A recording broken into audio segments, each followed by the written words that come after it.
Kami telah melakukan upaya-upaya melakukan pencarian identitas dari 3 orang tersangka yang telah kami keluarkan DPO-nya.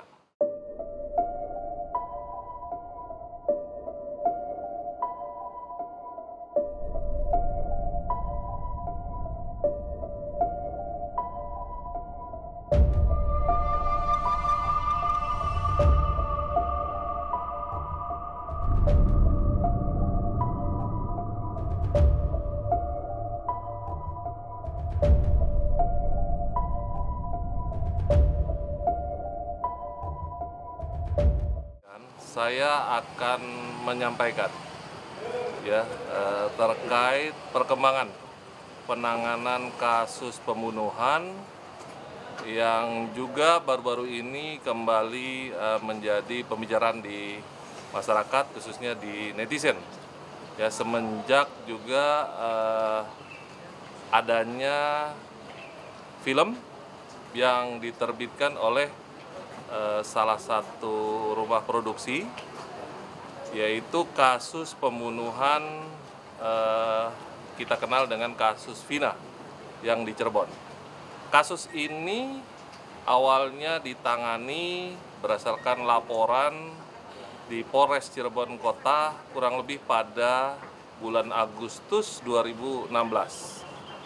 Kemudian penyidik dari Polres Cirebon Kota telah melakukan upaya proses penyidikan dan kemudian melakukan upaya penangkapan terhadap beberapa pelaku yang ada.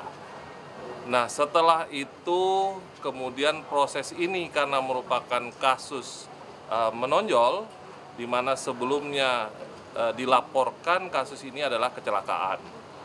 Kemudian ada kecurigaan terhadap kasus ini bahwa korban yang 2 orang, yaitu saudara Eki dan saudari Vina, ini bukan meninggal karena kecelakaan namun pembunuhan.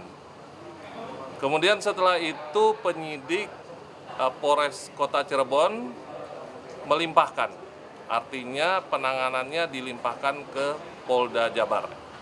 Nah, kemudian dari hasil pelimpahan tersebut, penyidik Polda Jabar sejak September, jadi 1 bulan setelah dilaporkan dan dilakukan upaya oleh Polres Cirebon Kota, kemudian penyidik Polda Jabar menangani proses penyidikan selanjutnya selama kurang lebih sampai bulan November. Jadi September diterima, September akhir, jadi Oktober dan November di proses sidik selanjutnya, dan November dinyatakan kasus ini selesai dan diserahkan ke kejaksaan.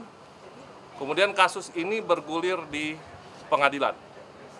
Sidang dan terhadap pada saat itu proses penyidikan menemukan ada kurang lebih 11 orang tersangka. Ya, 11 tersangka, di mana pengadilan memutuskan memvonis ada 8 tersangka. 8 tersangka dan 3 yang masih dalam pencarian atau berstatus DPO. Kemudian 8 orang ini divonis untuk 7 orang tersangka yang telah dewasa dengan pembunuhan berencana dan kasus perlindungan anak, yaitu divonis 8 tahun. Saya ulangi, seumur hidup. Seumur hidup ya, untuk 7 tersangka yang telah dewasa. Sedangkan terhadap 1 orang tersangka lagi yang pada saat itu masih di bawah umur telah divonis 8 tahun.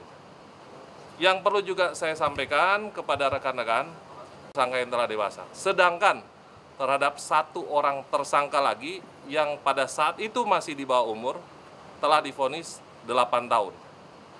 Yang perlu juga saya sampaikan kepada rekan-rekan terkait dengan status DPO terhadap 3 orang lainnya. Kami telah melakukan upaya-upaya melakukan pencarian identitas dari 3 orang tersangka yang telah kami keluarkan DPO-nya. Ya, kita ketahui dengan identitas yaitu saudara Andi Saudara Dani, Saudara Peggy alias Peron. Jadi untuk 3 orang ini. Kemudian upaya pencarian ini, baik pemeriksaan saksi-saksi maupun 8 tersangka yang sudah divonis, ya, yang sudah ada di rutan lembaga pemasyarakatan, itu tidak ada menunjukkan ya identitas asli dari ketiganya. Namun sampai saat ini upaya tersebut tetap kita lakukan. Ya.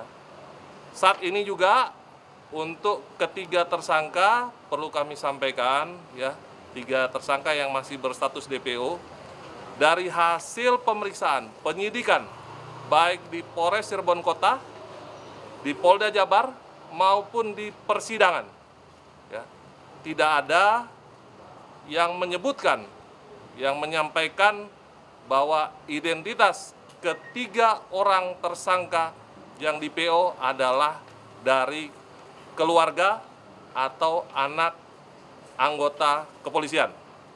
Jadi perlu saya sampaikan kepada rekan-rekan bahwa hasil pemeriksaan maupun fakta di persidangan yang sesungguhnya bahwa salah satu korban yang merupakan pacar atau rekan dari saudari Vina, yaitu saudara Eki, adalah anak dari anggota kami, anggota kepolisian. Artinya justru salah satu korban adalah anak dari anggota kepolisian, bukan pelaku, ya, bukan pelaku. 3 orang yang berstatus DPO belum ada keterangan baik di pemeriksaan maupun fakta di persidangan yang menyebutkan adalah pelakunya dari anggota kepolisian, anak anggota kepolisian. Itu yang perlu kami tegaskan.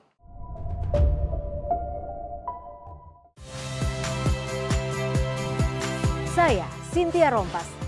Saksikan program-program Kompas TV melalui siaran digital, pay TV, dan media streaming lainnya. Kompas TV, independen, terpercaya.